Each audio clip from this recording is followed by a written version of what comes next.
In September 2019, the West Country Rivers Trust teamed up with the Bioregional Learning Centre for South Devon to organise a water resilience summit in Totnes. The event was supported by the Interreg 2C's Pro Water project, which is a partnership project focusing on water resources management issues and ecosystem adaptation across the south of England, Flanders and the Netherlands. The aim of the Water Resilience Summit was to initiate an open, honest and inclusive conversation about water resilience both now and in the future. The event aimed to provide a forum for the exchange of information and for the provision of emotional and practical inspiration and guidance of support for a broad array of people. The design of the event, the aim was to build a shared understanding amongst a broad array of stakeholders of how our local water environment provides us all with benefits every day. We also wanted to discuss what the resilience of the water environment, or its non-resilience, might mean for people, communities, businesses and nature over the next 10 to 20 years as the impacts of climate change begin to be felt. We really wanted the event to have as broad an audience as possible, including as many concerned citizens, local businesses, environmental professionals and community representatives as possible. All the participants at the event were actively encouraged to voice any worries or concerns or questions that they had about the issue of water resilience, and indeed resilience, climate adaptation, and all of these other issues more generally as well. The approach that we took was to assemble a panel of what we called resilience champions from a diverse array of backgrounds and from across the whole of the southwest and further afield. You can see the programme here shown on this slide. The challenge that we set the champions was to give an honest appraisal of the situation as they understand it, and to try and answer people's questions, and also to openly admit that they didn't know if they didn't know the answer to a question. We wanted to reassure people. We did not want to placate them or fob them off with platitudes such as everything's going to be okay, don't worry. We wanted the champions to acknowledge that we are in an emergency situation with the impending arrival of climate change impacts, but we didn't want to scare people, and we certainly didn't want to perpetuate the evident perception amongst many stakeholders that nothing is being done in relation to water resilience. So we asked the champions to try and give people hope and to empower them by answering their questions and offering pragmatic, practical advice about what they could do in order to make themselves more resilient, or what could be done collectively. And the speakers were curated and sequenced, as you can see in the programme, to develop a clear narrative exploring a whole suite of different landscape types sequentially.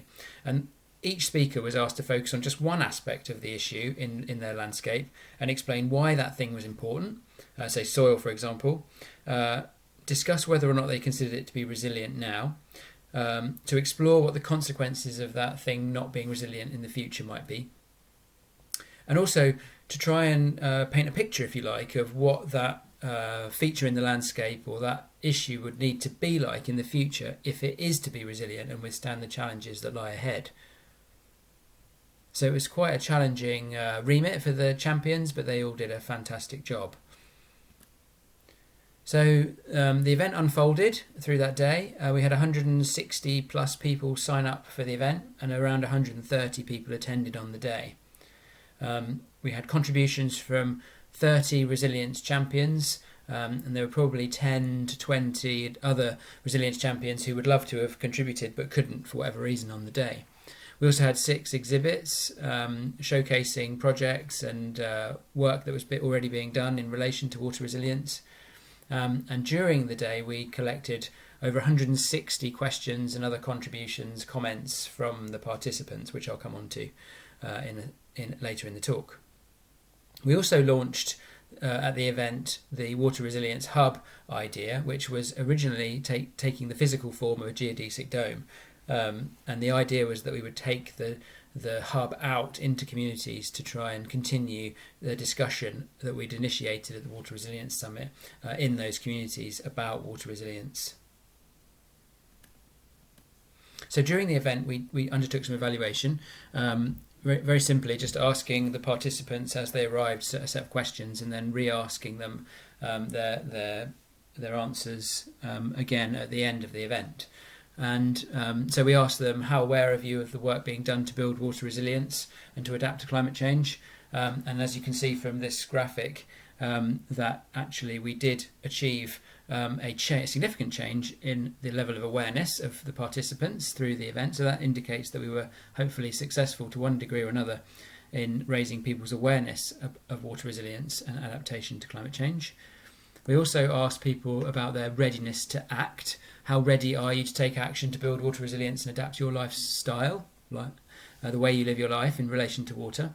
And again, we achieved a significant change from between the start and the end of the event, which was encouraging. The final question we asked them was about their anxiety level. So we asked them, how worried or anxious are you about water resilience and climate change impacts on water? And in this case, we didn't significantly shift the level of anxiety that they reported to have, although obviously some people did experience change. If anything, some people were less anxious by the end, and some people were more anxious by the end. So again, that warrants further investigation to try and see how people's anxiety levels shifted in response to the messaging and the language that they received during the event. So the other thing we did during the day is we ran a swap shop. This was to encourage this exchange of information. We really wanted people to come with questions, with asks. I would like to know, I'd like to learn, I'd like to be reassured, contribute, participate, take action. But also we wanted people to come with an offer.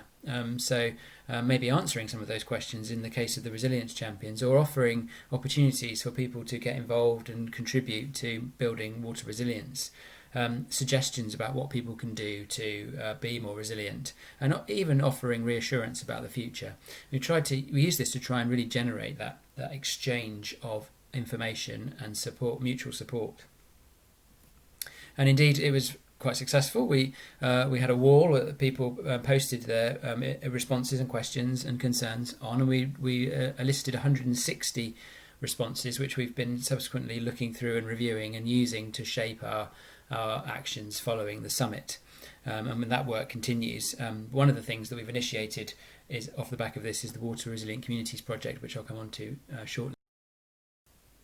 So we've done a lot more thinking about this and trying to explain what is water resilience.